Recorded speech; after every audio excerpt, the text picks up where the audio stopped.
Hello friends, welcome to my channel TS classes. आपका स्वागत है टीएस क्लासेस में। आई होप आप सभी अच्छे होंगे। Good morning. आज हम आपके लिए पॉलिटी टीजीटी के क्वेश्चन लेके आए हैं और पीजीटी के। ये आपके पॉलिटी टीजीटी पीजीटी में काफ़ी लाभदायक साबित होंगे। आइए इन्हें देखते हैं। हमारा पहला प्रश्न है, थोड़ा सा हमारे पहले प्रश्न में एक शब्द छूट गया है जिसे मैं ऐड करना चाहूँगी। किसने कहा राज्य? तो ये आप ध्यान रखेंगे। राज्य रक्त संबंध का निर्माण करता है और कालांतर में समाज राज्य को जन्म देता है।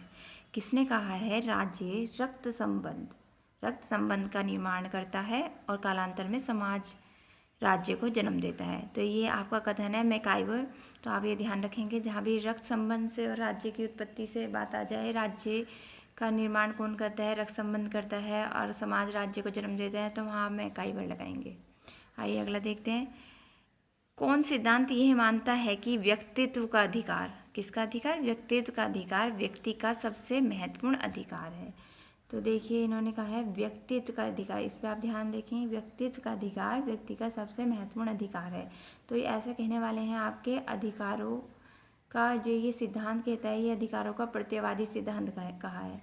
और ये चीज़ किसने कही है कि व्यक्तित्व का अधिकार व्यक्ति का सबसे महत्वपूर्ण अधिकार है? तो ये आपके प्रत्ययवादी विचारक हैं ग्रीन, इन्होंने ये कथन कहा है। तो ये भी आप ध्यान रखेंगे कि ये कथन किसने कहा।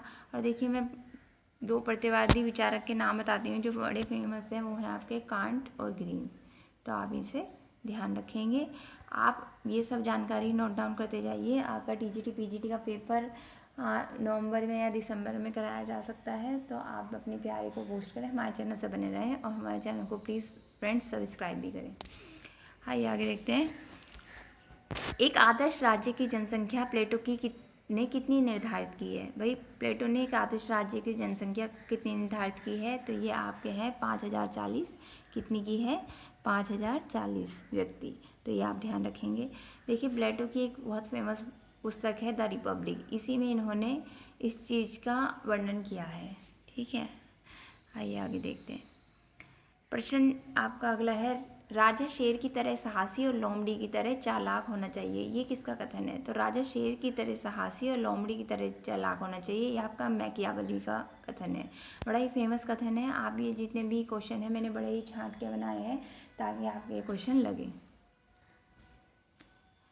अच्छा, कुछ चीज़ें बताना चाहती हूँ तो मैंने नोट करके लिए आपके लिए लिख दिए हैं। प्राकृतिक अधिकारों का सिद्धांत। देखिए प्राकृतिक अधिकारों का सिद्धांत किस चीज़ के बारे में बात करता है? भाई प्रकृति के बारे में बात करता है।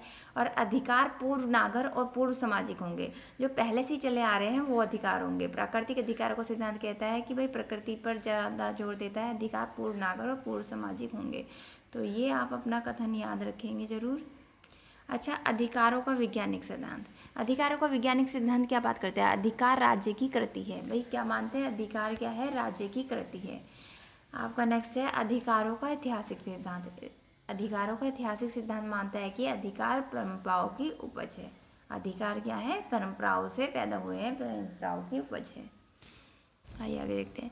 अमेरिका में दबाव समूह द्वारा निम्नलिखित में से कौन सी विधि प्रयोग में लाई जाती है? भाई अमेरिका के दबाव समूह द्वारा कौन सी विधि प्रयोग में लाई जाती है? तो ये लाई जाती है आपकी लॉबी प्रचार। क्या लाई जाती है? लॉबी प्रचार। तो ये भी आप ध्यान रखेंगे।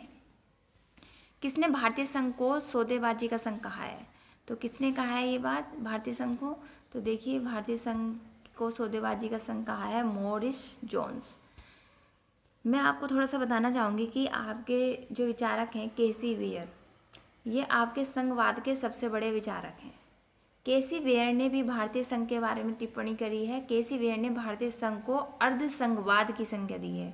किसकी संज्ञा दी है? अर्ध संघवाद की। सौदेबाजी का तो बताया है मॉरिस जोन्स ने, और अर्ध संघवाद की जो टिप्पणी अर्ध संघवाद का जो कंसेप्ट दिया है वो किसने दिया है? केसी वेयर ने। आइए आगे देखते हैं।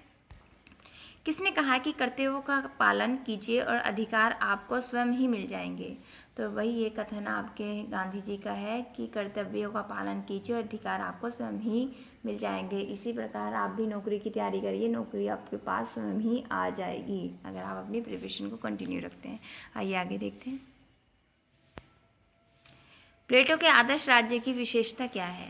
भाई प्लेटो के आदर्श राज्य की विशेषता है कि दार्शनिक का शासन, जो एक आदर्श राज्य हो उसका राजा दार्शनिक हो।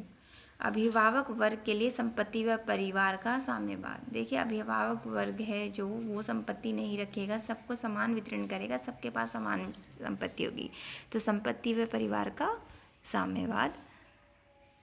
और नारी के समान अधिकार। देखिए 3 चीज़ें कही गई हैं नारी के समान।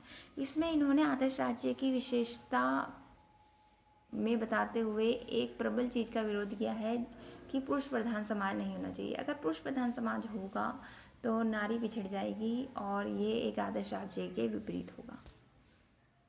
आइए आगे देखते हैं। स्वतंत्रता का अधिकार। एक स्वतंत्रता का अधिकार कैसा है आपका? यह है आपका नागरिक अधिकार। दबाव समूह। दबाव समूह क्या करता है? दबाव समूह का कार्य है दबाव बनाकर अपने कार्य करवा लेना। आइए आगे देखते हैं। किस देश में एक दलीय पद्धति है? तो किस देश में एक दलीय पद्धति है? तो ये एक दलीय पद्धति है आपकी चीन में, आप देखेंगे। और भारत में कैसी है? बहुदलीय। तो ये भी आप ध्यान रखेंगे। तो आई होप आपको हमारा वीडियो अच्छा लगा होगा। हमारे चैनल को सब्सक्राइब करें, लाइक करें, शेयर करें। Thank you friends. Please promote my channel. Thank you friends.